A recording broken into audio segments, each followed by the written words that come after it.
Hey everybody, Anna Achimowicz from Rock Dance Theater, back with you, and from Rebel Crush since recently.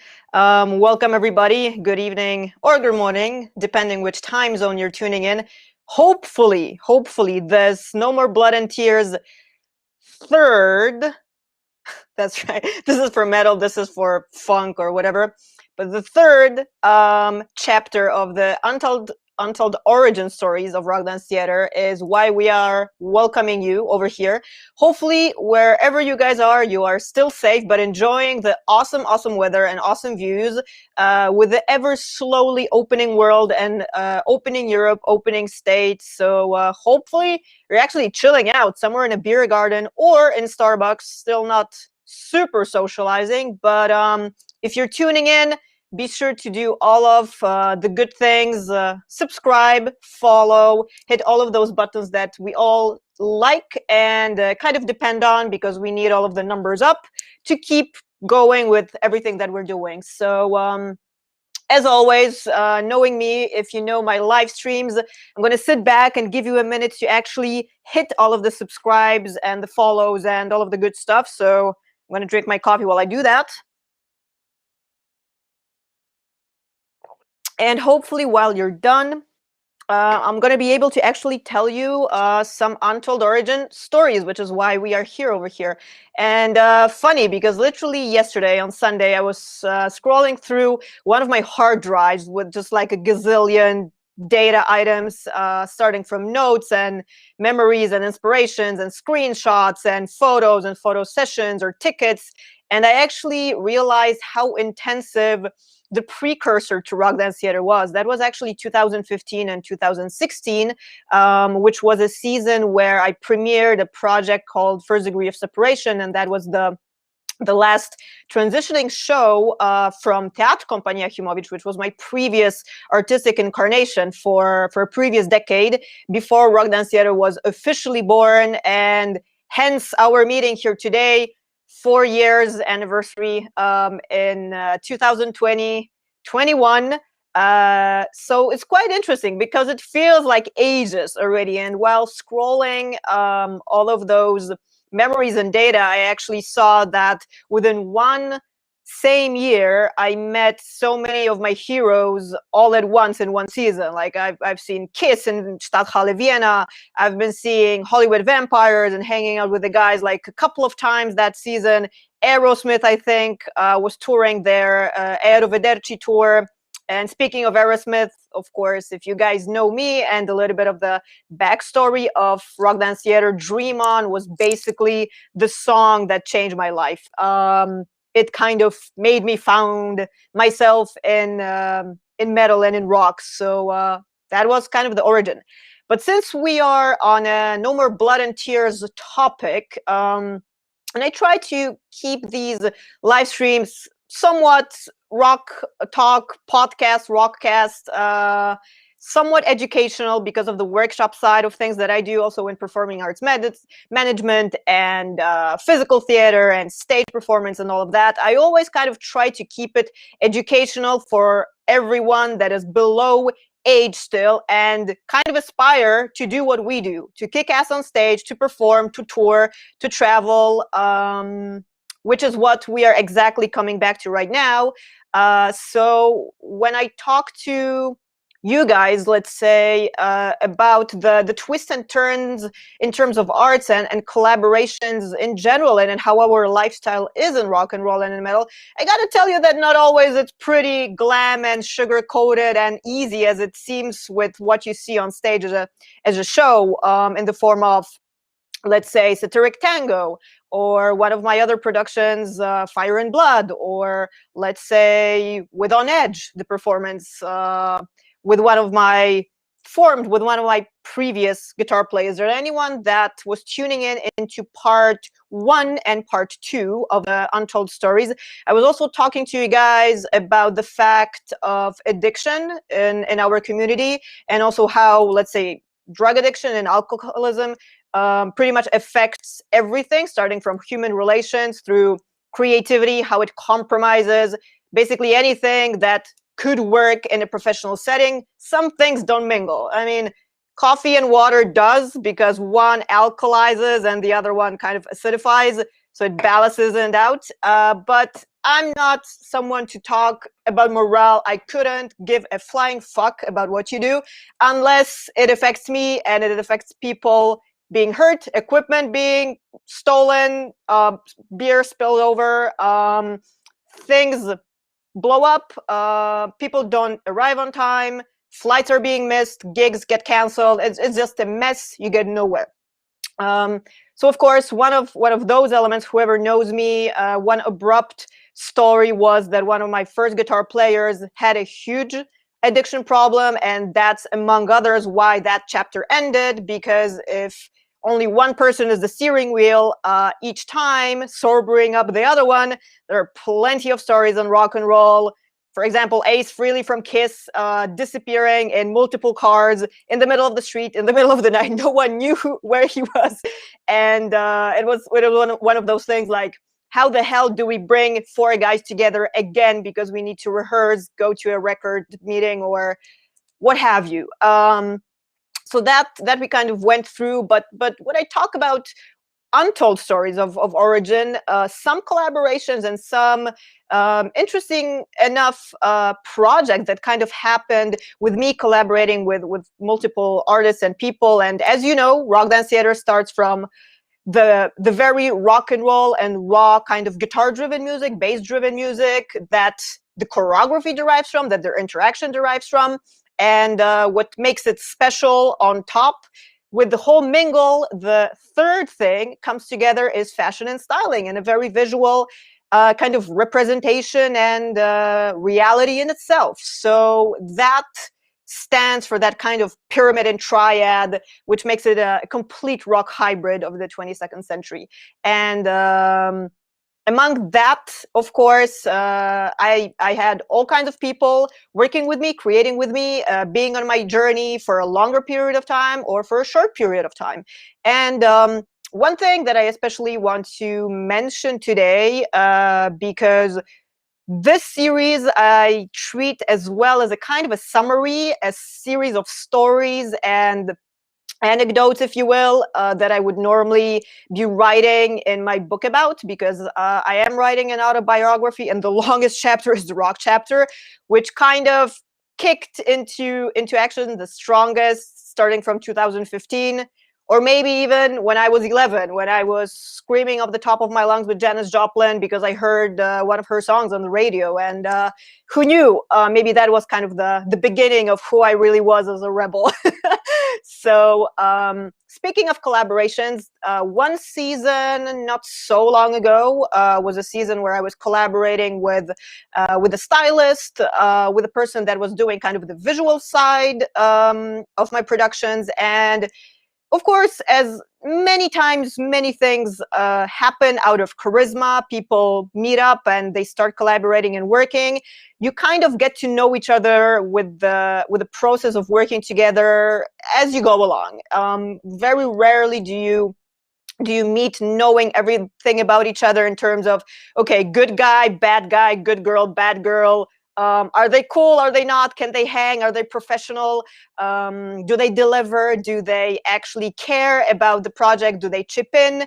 And of course, it depends what kind of collaboration or what kind of contact you develop within a working environment. So if you decide to make a stage piece, let's say, what have you, festival comes up, you guys are inspired to throw something together and start working on something, having a deadline, having a date already planned, you have been already invited, the initial concept has been there, of course you start working on it. Oftentimes freelancers have a million projects, and the one project and the one season that I want to mention to you guys over here was especially abrupt because of a lot of things kind of being uneven. It was a partnership. Me and the other person, we were working kind of hand in hand. That's how we decided initially that we want to start, that artistically the ideas are 50-50. I was actually the one being invited to the co-creation, if you will, as the first one. So the initiative kind of came from the other person. And then, of course, as you go along, you kind of decide where you set which role, who does the actual artistic direction, who does the promo and the marketing of the things, who takes care of the clock and the calendar to say and to organize the space. Okay, we got to rehearse. We have 3 weeks to fly over, let's say to France, and we gotta premiere it, because that's kind of how things go. You have a schedule, you work oftentimes under pressure between multiple projects as freelancers. If you are comfortable in having a role of being on a contract where an institution strictly employs you and gives you a specific budget, and is kind of handed out on a silver platter, where you only show up, you do your role, you have a certain amount of days and hours where you got to put the piece together, then it's a completely different situation, different story. In my case, I am most of the time freelance, meaning I am my own boss, and anything that kind of is decided is on my hands and on everybody else's who works and co-creates with me at the time. So this, again, oftentimes unwinds as you go. And in this particular case, the production that we had, and it was a pretty long season of all kinds of events, starting from me being initially invited to do the stage choreography, to do the artistic direction, to jam on the guitar, to do a little bit of interaction with the audience, to have a very kind of complex, known for rock dance theater persona and guest, if you will. So that's where it started. Then it led into us being invited to premiere our stage show, and everything else that kind of was in between was, of course, press and interviews and radio and photo shoots and everything that you kind of build around in terms of marketing and promotion when you do want to have your art go to market and have people know about it in the masses. Because basically, us creators, when we do something where an idea pops into our head, or something just like strums a certain note, we want to develop it. We don't want to kind of keep it hidden for ourselves, because that's kind of self-serving. Okay, it's great because that's our blood, that's our DNA, that's our bread. But the idea is to basically, when you already have something, a structure, again, an invitation, a deadline, a format, when you can present already something, that's the most kind of satisfying and gratifying form, because you can premiere your show, you can premiere your project, and then either fates take it away, or you have a very strict plan and strategy for where you want to perform, where you want to do something more with that project, to kind of spread out all of the limbs, if you will. So in that case, everything was kind of on. But with that season and with that specific partner, that actually abruptly ended, because at some point you don't realize, and this is for all of you guys that are young, that are maybe 18, maybe 13, maybe 11, maybe my age when I started initially with my very first stage production, and that was not under the umbrella of rock dance theater. That was me in person, Anna Achimowicz, full on as a solo.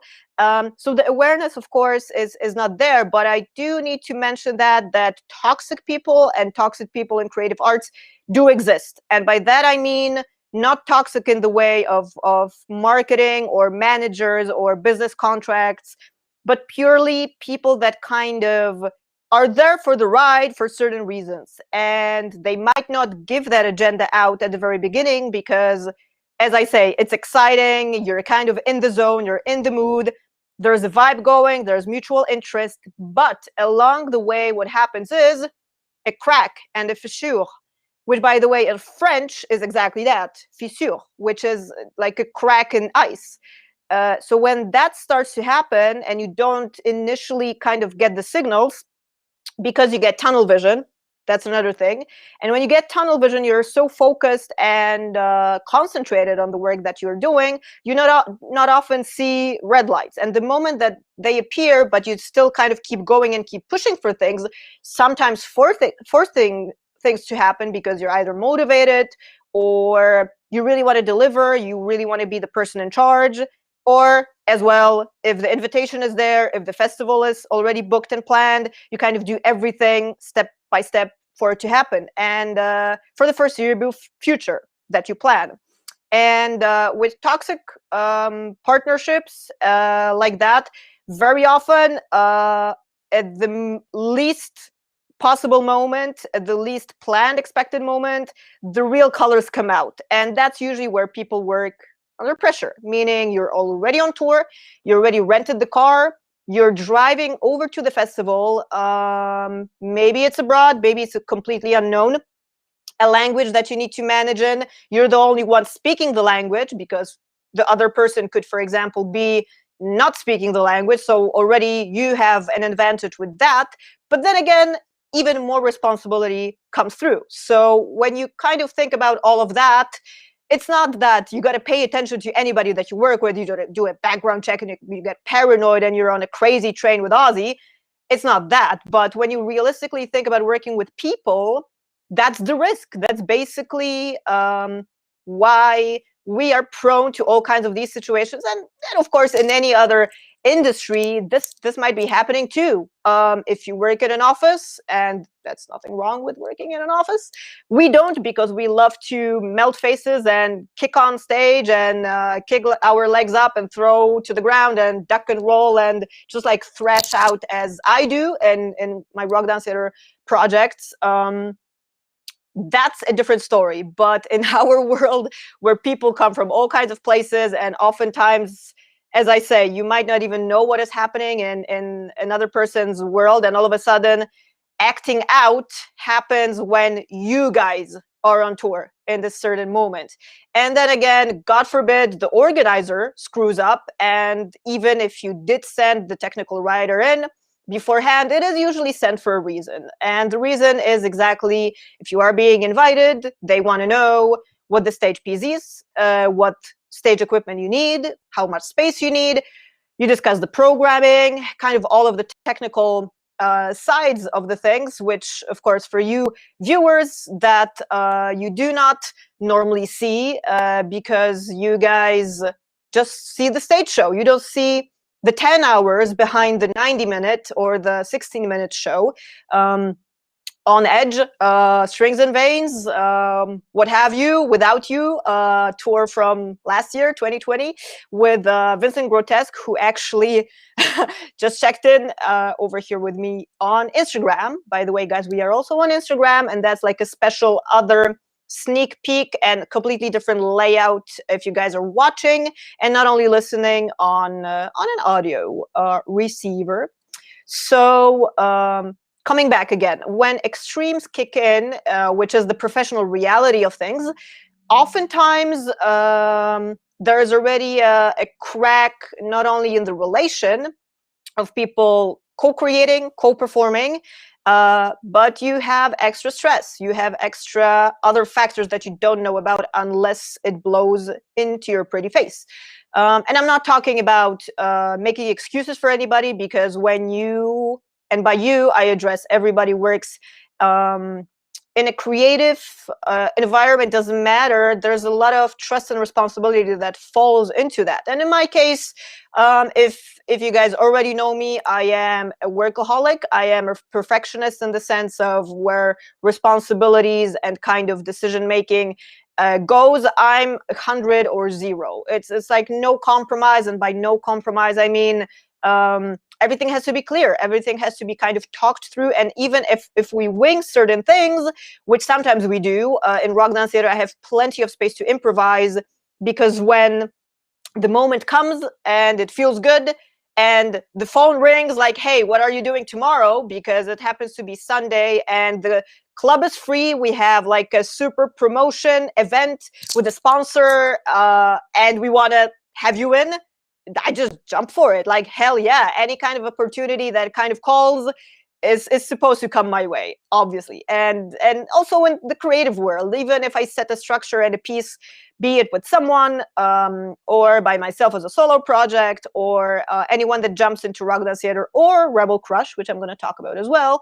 Of course, there is space, and I'm known for that, space for improvisation. And that also happens on stage. That's exactly the magic, where you kind of have a set structure with points, and moments of reference in sound and the visual in relation to audience and also the topic of the whole piece and the concept. But then again, yeah, it's exactly that. It's just in the heat of the moment, and that's exactly why I was never possible to work with in an institution situation where you kind of have 50 performers or 50 dancers doing the exact same thing, because I was always known to do things that were uncontrollable, and all of a sudden in a group setting, it wasn't that I was forgetting what was in the show out of the direction. It was like I just had an impulse and I went somewhere else, and then everybody was freaking out on stage. What the hell is she doing? And of course some of them followed, because it's kind of like a, you know, herd group mentality, right? If you yawn, everybody yawns. If you sneeze, oftentimes that's also like a kind of allergy thing. But on stage, there is this kind of feeling and collective muscle memory and emotional memory where it just doesn't work. So long story short, from the digression that I did, because I do digress sometimes, because there is a lot of stories to that, like the names and the location exactly are not relevant in the situation. But why I tell you that is because I think it's super important for all of you to know, and that's kind of like this 5-minute glimpse. If you guys normally, like, by the way, normally this No More Blood or Tears setting I would be doing exactly after a stage show as a meet and greet or an interview kind of hangout situation with a bucket for tips, by the way, with stuff to sign or make a photo, all of that. Of course, still right now, 2021, we are amongst the pandemic. It's slowly kind of settling down and is getting safer, but still it's not 100% there. So we still have part 4 of No More Blood and Tears, or Tears, either ones. We decide to drop that and just like enjoy this being a slave to the grind in the real world. If I can interject an actual 2021 announcement and fact already, I am super stoked and beyond excited to have something coming up very, very soon, within a couple of weeks in June. First appearance and performance of Rock Dance Theater, and actually Rebel Crush, the brand new project that you will know more about, but for now just kind of implement it into your system and your brain. And also the name already, Rebel Crush World, is going to be there. Be patient, get crushed. So one date is already coming up. That is 18th and 19th of June, which is Metal Injection's Slay at Home Festival, one of the biggest digital festivals happening. So Rebel Crush is going to have its premiere amongst a slew of artists between Lacuna Coil, Lost Symphony, members of Megadeth, you name it. The program is huge. Just go onto the website to the Slay at Home festival.com, and the whole lineup is there. Stay tuned for that. There will be more details and more announcements. So that is number 1. And number 2, the Warsaw Fantasy Fair in person looks very optimistic and looks hopeful. That's 3 weeks ahead. We do have all of our fingers crossed, and of course still anything could happen, but we do hope for the best, and so far so good. It looks that it will happen. So I cannot wait, guys, to rock out on stage. And there will be exactly this kind of format, this hang, this meet and greet, and an interview kind of part where you guys can kind of talk to me and ask me questions. And there will be a little bit of history behind Rock Dance Theater over there as well. So book that already in your calendar. And of course, guys, if you want to be updated and staying in tune with what is happening, Rock Dance Theater everywhere across the official social media. Go find it and just, you know what to do and what to click. So coming back to abrupt breakups in collaborations, abrupt endings that sometimes you do not plan because you're, for example, mid-tour. You're literally between one date and another.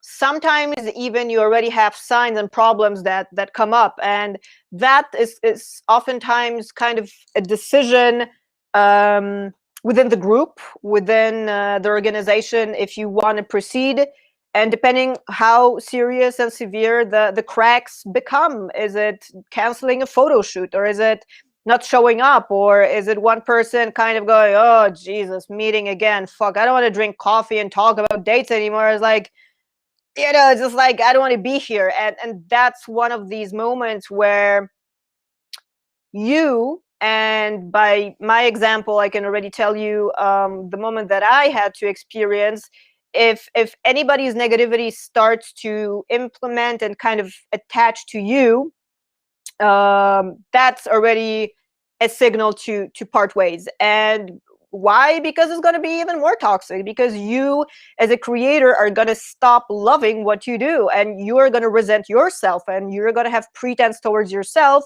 Why you push the clock, why you push for meetings, why you push the wagon, so to speak, so that things work. And that's never a good position to be in. If someone has a problem, it's the other person that has a problem. Just please check out earlier, talk about it, discuss the conditions, and don't waste anybody's time, because that's not fucking fair. Because of course, always, if something ends abruptly, you do have to kind of work around these things, and it's never great, it's never pleasurable, it's always fucking devastating.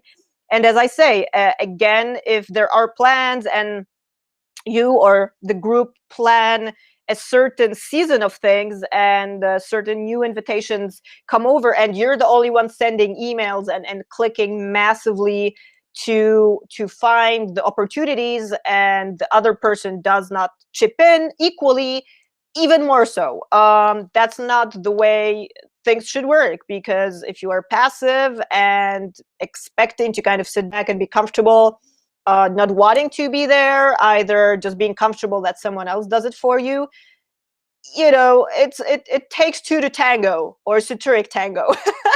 So basically, that's one informational thing that I can share with you guys. And as I say, in rock and roll and metal, in everything that we do as creators, as stage performers, as people living off of, oftentimes, off of our suitcases from opportunity to opportunity, depending how the seasons kind of, well, evaluate themselves, but also develop and have their own evolution, if you will. So it's pretty much unpredictable.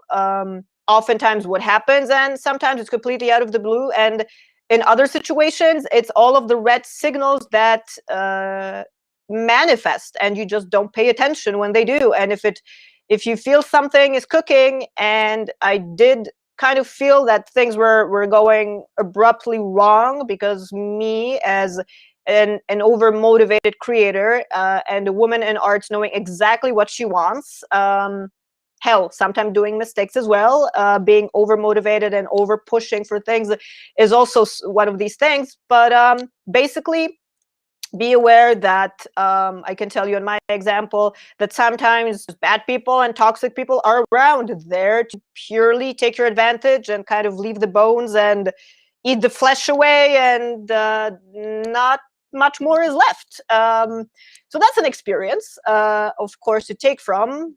And if you learn from it to live from it and kind of not continue the same route, it's the circle of life. It's the way kind of that things happen, and it's a part of all of our histories.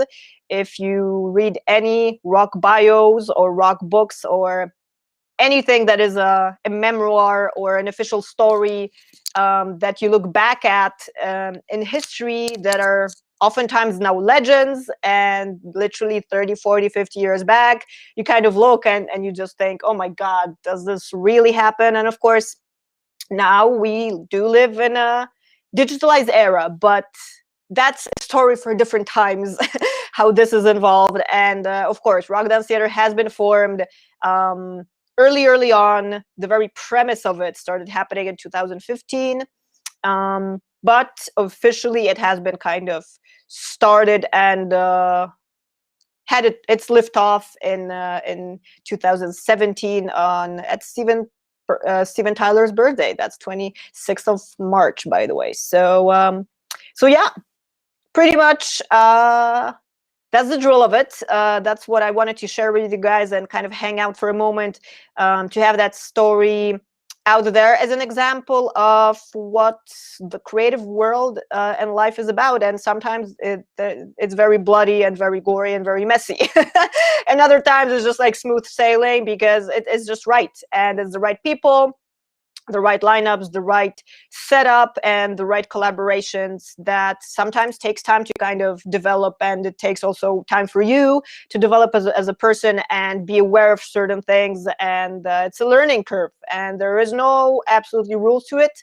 Anything that is professionally involved, you can only kind of check the list and check the boxes of your experiences and then share them. So I'm very curious, guys, to hear about your experiences as audience, as creators, as young guys in the world in rock, and wanting to do what we do. So please leave your comments, leave your questions if you have them.